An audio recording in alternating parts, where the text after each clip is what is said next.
আজকে আমাদেরকে একটা টার্গেট বানাতে হবে। বিশ্বনবী যখন দুনিয়ার জমিনে এসেছেন, পুরো জাহিলিয়াত ভরা ছিল, মানুষের অন্ধকার যুগে বিশ্বনবী এলেন। রাসূলুল্লাহ টার্গেট বানালেন, মানুষের কানে কানে দিলে দিলে মেহনত করলেন, ইসলামকে পরিপূর্ণভাবে ছড়িয়ে দিলেন। রাসূল টার্গেট করলেন, টার্গেটে পৌঁছেছে না পৌঁছায়নি? প্রত্যেকটা মানুষ টার্গেটে পৌঁছেছে। আজকে আপনাদেরকে একটা কথা আমি ইতিহাস শুনিয়ে দিতে চাই। বর্তমানে ফিলিস্তিন নিয়ে খুব ঝামেলা চলছে, আপনারা জানেন না? ফিলিস্তিন নিয়ে খুব ঝামেলা হচ্ছে না? মসজিদে আকসা নিয়ে। এই মসজিদে আকসাটা মুসলমানদের আন্ডারে কে এনে দিয়েছিল আমরা জানি? কি নাম তার? বীর মুজাহিদ সালাউদ্দিন আইয়ুবী। নাম শুনেছে তো? কম বেশি নাম শুনেছে না? এই সালাউদ্দিন আইয়ুবী কে ছিলেন, কেমন ছিলেন? একটু আজকের আমাদের সমাজকে এইভাবে একটু আগাতে হবে, টার্গেট নিতে হবে যে ইনশাআল্লাহ আমি এই জায়গায় পৌঁছাবো। আজকের বাবরি মসজিদ আমাদের কাছ থেকে চলে গেল, রায় দিল কে? একজন জজ, সে হলো মুসলমান। একজন জজ, 5 জন জজের মধ্যে একজন, সে হলো মুসলমান। সে রায় দিল বাবরি মসজিদ মনে হচ্ছে আগে হিন্দুদের ছিল, মনে হচ্ছে। আজকের মনের দ্বারাইতে মানে সুপ্রিম কোর্টের রায় হচ্ছে। কোন সংবিধানের কোন দলিল নাই, রায় হয়ে গেল, মসজিদ ভেঙে মন্দিরও করে গেল। আজকের শুধু জেনারেল শিক্ষিত করে ছেলেদেরকে ছেড়ে দিলে ইসলামের এইভাবে ক্ষতি হবে ভাই, লাভ হবে না। জেনারেল শিক্ষার সাথে সাথে মাদ্রাসা শিক্ষারও দরকার আছে, আছে না নাই? দিন শিক্ষা দরকার আছে না নাই? কোরআনকে বোঝার দরকার আছে না নাই? তাফসীরে কোরআনের মাহফিলে থেকে কোরআনকে বুঝতে হবে আমাদের সকলকে। তারপরেই তো আমি আমার সমাজকে পরিবর্তন করতে পারবো, নয়তো পারবো? সালাউদ্দিন আইয়ুবীর বাপ নিজামুদ্দিন আইয়ুবী, তিনি যখন জোয়ান বয়স রয়েছে, এমত সময় তার যখন জোয়ানি বয়স, বয়স যখন 18 থেকে 19 বছর বয়স, বিবাহ দেওয়ার জন্য তার ভাইয়েরা মেয়ে দেখতে শুরু করেছে। এখন আমাদের দেশের নিয়ম কত? ছেলেদের বিয়ে দেওয়ার বয়স কত? 21 বছর, মেয়েদের 18 বছর। কেন নিয়ম করা হয়েছে জানেন? কেন? তোমার বয়স 11তে বিয়ে করো, যখন তোমার যৌবন হবে 14 থেকে 15 বছর, এই 14 থেকে 15 থেকে নিয়ে আর 21 বছর পর্যন্ত 6-7 বছর ইচ্ছা মতো হারাম রিলেশনশিপ করো, যত রকমের জিনার মধ্যে তুমি লিপ্ত হও, গুনাহ করো, তোমার ঈমানকে বরবাদ করো। এই জন্য নিয়ম। তো আজকের এই মেয়ের বাপ যখন ছেলে দেখতে যায়, কি দেখে? ছেলে প্রতিষ্ঠিত হলো কিনা, তাই না? ছেলের কত বস্তা বস্তা টাকা আছে। আর যখন ছেলের বাপ দেখতে যায় মেয়ের কতটা গালটা লাল, কিন্তু এর হুঁশ নেই যে সব ময়দা মেখে ময়দার দাম বাড়িয়ে দিয়েছে, খবর কারণ নেই। এই কথা বলেন ঠিক কিনা?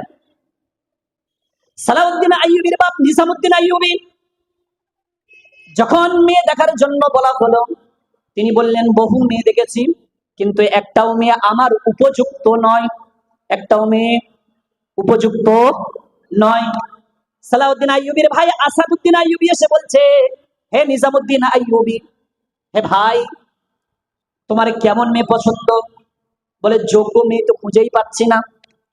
বলছে তাহলে সেলজুক যে বাদশা চলছে তখন, সেলজুক সালতানাত, বলছে সেলজুক সালতানাতের বাদশার কন্যাকে বিবাহের জন্য বলবো, নয়তো উজিরের মেয়েকে তোমার বিবাহের জন্য দেব, তুমি কি রাজি? কারণ তোমার যা স্ট্যাটাস রয়েছে ওদেরকে বললেই রাজি হয়ে যাবে। নিজামুদ্দিন আইয়ুবী বলে, আমার অর্থ সম্পদের জন্য নয়, আমি যাকে বিবাহ করতে চাই, এমন মেয়েকে বিবাহ করতে চাই, তার মধ্যে কয়েকটা কোয়ালিটি থাকতে হবে।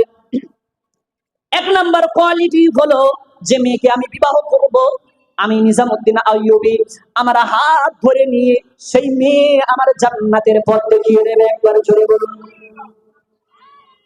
আর একটু জোরে বলা গেল। আমার অর্থ সম্পদের কোনো দরকার নাই, এমন মেয়েকে বিবাহ করতে চাই যে আমি নিজামুদ্দিন আইয়ুবী আমার হাত ধরে নিয়ে জান্নাতের পথ দেখিয়ে দেবে।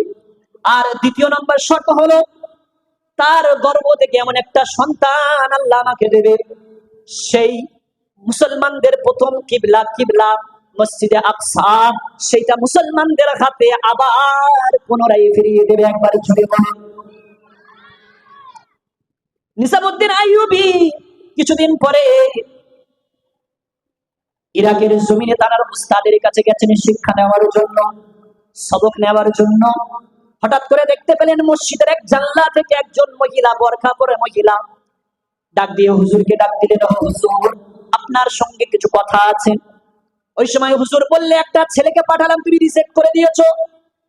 যত ছেলে পাঠাই সব তুমি রিজেক্ট করে দাও। কি এমন তোমার চাহিদা, কি তোমার পরিচয়, কি তোমার দরকার, কেমন ছেলে হলে তুমি বিবাহ করবে? ওই সময় মেয়েটা বলে, হুজুর যাকে আপনি পাঠিয়েছেন সে আমার যোগ্য না। বলে, তোমার আবার কেমন যোগ্যতা লাগবে? তার তো অর্থ সম্পদ অনেক, অনেক সুদর্শন ছেলে। বলে, সুদর্শন লাগবে না, অর্থ সম্পদ লাগবে না, আমার মনের চাহিদা, আমি যাকে বিবাহ করতে চাই সেই পুরুষ আমার হাত ধরে দুনিয়ার জমিনে জান্নাতের পথ বলে দেবে। দ্বিতীয় নাম্বার মনের ইচ্ছা, আমার গর্ভে যে সন্তানটা আমি ধারণ করব তার ঔরস থেকে যেটা আসবে সেই সন্তানটা যেন তার হাত দিয়ে আল্লাহ মুসলমানদের যে প্রথম কিবলা মসজিদে আকসা যেন উদ্ধার করে দেয়। নিজামুদ্দিন আইয়ুবী এই কথাটা যখন কানে শুনতে পেয়েছেন, সঙ্গে সঙ্গে ডাক দিয়ে বললেন, হুজুর তাড়াতাড়ি আসেন, ইম্পর্টেন্ট কথা আছে, ইম্পর্টেন্ট কথা আছে, তাড়াতাড়ি আসেন। সঙ্গে সঙ্গে হুজুর বলল, কি এমন কথা হয়ে গেল? বলে, তাড়াতাড়ি আসেন, তাড়াতাড়ি আসেন, কথা আছে, খুব ইম্পর্টেন্ট, খুব ইম্পর্টেন্ট। হুজুর আসলেন, বললে, হুজুর আমি এতদিন তো এরকম মেয়ে খুঁজছিলাম, এই মেয়েকে আমি বিবাহ করবো, আপনি তাড়াতাড়ি বিবাহের ব্যবস্থা করে দেন। ওই সময় হুজুর বলছে, তুমি কি জানো এই মেয়ের পরিচয়? বলে, না। বলে, এই মেয়ের চেহারা কি তুমি দেখেছো? বলে, না। বলে, এই এলাকার সব থেকে গরিব বাড়ির মহিলা হলো এই মেয়ে, আর তোমার স্ট্যাটাস এত বড়, আর তুমি এই গরিব মেয়েকে বিবাহ করবে? ওই সময় নিজামুদ্দিন আইয়ুবী ডাক দিয়ে বললেন, হুজুর মনের মিল এক হয়ে গেছে, স্ট্যাটাস দেখার দরকার নাই। যার মনের ইচ্ছা জান্নাতের রাস্তা দেখবে, যার গর্বের সন্তান, যার গর্বের সন্তান ওই মসজিদে আকসা জয় করবে, নিয়ে এই মেয়েকেই বিবাহ করতে চাই, আর দেখতে চাই না। সঙ্গে সঙ্গে বিবাহ হয়ে গেল। আল্লাহ একটা সুন্দর সুদর্শন ছেলে দিলেন, নাম সব করে রাখলেন সালাউদ্দিন। বাপের নিসবতে নাম পড়লো আইয়ুবী। ভাইজান আমার, তার বাপ যখন তার বয়স 7 বছর এক জায়গায় যুদ্ধ করতে গিয়ে ফিরে এসে দেখছেন সালাউদ্দিন আইয়ুবী কিছু কাদা নিয়ে ঘর তৈরি করে আবার ভেঙে ফেলে দেয়। আমাদের বাচ্চা বয়সে আমরা খেলা করতাম না, সুন্দর সকাল থেকে অনেক স্বপ্নের ঘর তৈরি করে সন্ধ্যাবেলা আবার লাঠি ভেঙে দিয়ে বাড়ি চলে যেতাম, এমন হয় না? সব বাচ্চারা করে না? বাপ নিজামুদ্দিন আইয়ুবী এসে দেখছে সালাউদ্দিন আইয়ুবী তিনি ওইভাবে ঘর বানায় আর ভেঙে ভেঙে ফেলে দেয়। বাপের মনটা চূর্ণ বিচূর্ণ হয়ে গেল। আহারে, আমি স্বপ্ন দেখলাম কি আর হচ্ছেটা কি? আমি স্বপ্ন দেখেছি আমার ছেলে মুসলমানদের প্রথম কিবলা জয় করে দেবে, আর সেই ছেলে এই যদি মাটি নিয়ে খেলা করে কি করে পারবে? যখন বাপকে সালাউদ্দিন আইয়ুবী দেখতে পেল, দৌড়ে গিয়ে বাপকে পাঁজা মেরে ধরেছে। যখন পাঁজা মেরে ধরেছে, বাপ একটু মনে কষ্টতে বাপটা ছেলেটাকে একটু চেপে দিয়েছে। অনেকে কলাকলি করতে গিয়ে একটু চেপে দেয় না, চেপে দেয় না কলাকলি করতে গিয়ে? অনেকে দেখবে হাত মোছাফা করতে গিয়ে হাতগুলো একটু চাপে, চাপে না? আমার একটা বন্ধু ছিল, আমি যখন সিনিয়র মাদ্রাসায় পড়তাম, তার নাম ওয়াজির। একবার কোলাকুলি করতে গিয়ে চেপে দিয়েছে, এত লেগেছে মনে হয় যেন পাঁজরের হাড়গুলো সব আরেকটার সঙ্গে ঢুকে গেছে। মনে মনে করছিলাম হয়তো এই কবরের আযাব মনে হয় শুরু হয়ে গেছে। ভাই সত্যি 3 দিন ব্যথা ছিল ভাই, মিথ্যা বলিনি, এত জোরে চেপে দিয়েছে।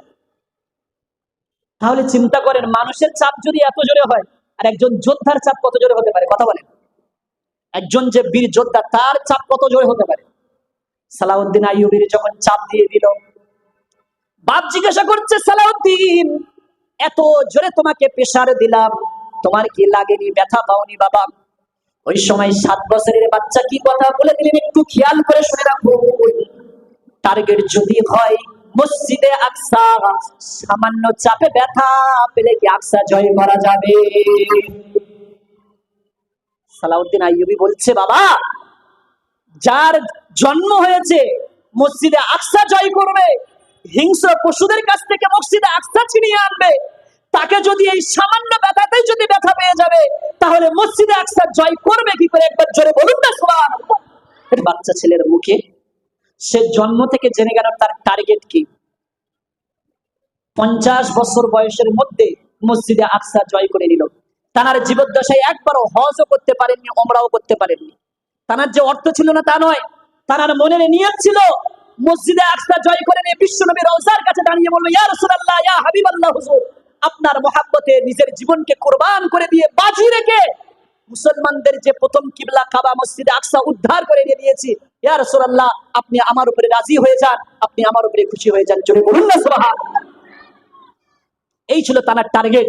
তিনি তার টার্গেটকে সফল করেছেন, তার টার্গেটকে সফল করেছে। প্রত্যেক বছর হাজীদেরকে বিদায় দেয় চোখ থেকে পানি ঝরিয়ে ঝরিয়ে, আর বলে যান রসুলের দরবারে আমার আমার পরিবর্তে সালামটা পৌঁছে দিও, আর আমিও একদিন রসুলের কাছে দরবারে গিয়ে হাজির হব। আর অনেক বড় আশা নিয়ে তিনি দুনিয়ার জমিনে জীবন যাপন করেছেন। মসজিদে আকসা জয় করলো, প্রত্যেকটা খুঁটিতে খুঁটিতে সালাউদ্দিন আইয়ুবের নাম লিপিবদ্ধ করা হলো। সমস্ত খুঁটি এখনো পর্যন্ত দেখলে বোঝা যাবে যে সালাউদ্দিন আইয়ুবী কি না আমাদেরকে উপহার দিয়ে গেছে। তিনি তার টার্গেট বুঝেছে, সেই টার্গেট অনুযায়ী মেহনত করেছে। আজকে আমাদেরকে টার্গেট বানাতে হবে, জাতি আমার থেকে যেন কোনো উপকার পায়, আমার থেকে ক্ষতি যাতে না হয়। আমার কারণে জাতি কোনো ক্ষতি হবে এটা কোনোদিন হতে পারে না। আমার দ্বারাই জাতি কি করে উন্নতি পাবে সেই ফিকির চিন্তা আমাদেরকে করতে হবে। আজকের আমাদের লাঞ্ছিত, বঞ্চিত, অপমানিত, নির্যাতিত হতে হচ্ছে শুধু আমাদের জাতির কারণে। আজকের মারছে কে? মুসলমান। মরছে কে? মুসলমান। কোনো স্বার্থ নাই, কোনো স্বার্থ নাই, বিনা স্বার্থে, বিনা স্বার্থে। আজকের আমরা আমাদের ছেলেদেরকে বিনা তাদের টার্গেট না জানিয়ে বড় করছি যে আমি মুসলমান, আমি শুধু মুসলমান এমনি এমনি হইলে। আমাদের পিছনে কত হাজার হাজার শহীদের রক্ত পড়ে আছে। কাল কিয়ামতের দিন যদি সালাউদ্দিন আইয়ুবী দাঁড়িয়ে গিয়ে বলে হে মুসলমান তোমাদের জন্য আমি রক্ত ঝরিয়েছি, খালিদ বিন ওয়ালিদ দাঁড়িয়ে যদি বলে হে মুসলমান তোমাদের জন্য আমি আমার গায়েতে 100-র অধিক কোপ খেয়েছি, কাল কিয়ামতের দিন যদি উঠে দাঁড়িয়ে বলে আমিরে হামজা রাদিয়াল্লাহু তাআলা আনহু হে মুসলমান তোমার জন্য আমি বদরের প্রান্তে শহীদ হয়েছি, মাথার খুলি উপড়ে নিয়ে শরাব পান করা হয়েছে, আমার দিল থেকে কলিজা চিরে বার করে নিয়ে কাঁচা চিবিয়ে গেছে ইসলামকে তোমার কাছে পাঠানোর জন্য, আর ইসলাম তুমি পেলে, তুমি কি করলে বলো? ইসলাম তুমি পেলে, ইসলামের অবদান এত তুমি পেলে, তুমি ইসলামটাকে কিভাবে বাঁচিয়ে রেখেছো বলো? আজকের আমাদের সন্তানদেরকে টার্গেট দিয়ে বড় করতে হবে যে দেখো তোমাকে আল্লাহ এমনি এমনি বানায়নি, তোমার টার্গেট হবে জান্নাত। আর যার টার্গেট হবে জান্নাত সে মসজিদে আজানের পরে কোনোদিন মুসলমানের বাচ্চা হলে ঘরে বসে থাকতে পারবে? কথা বলেন পারবে?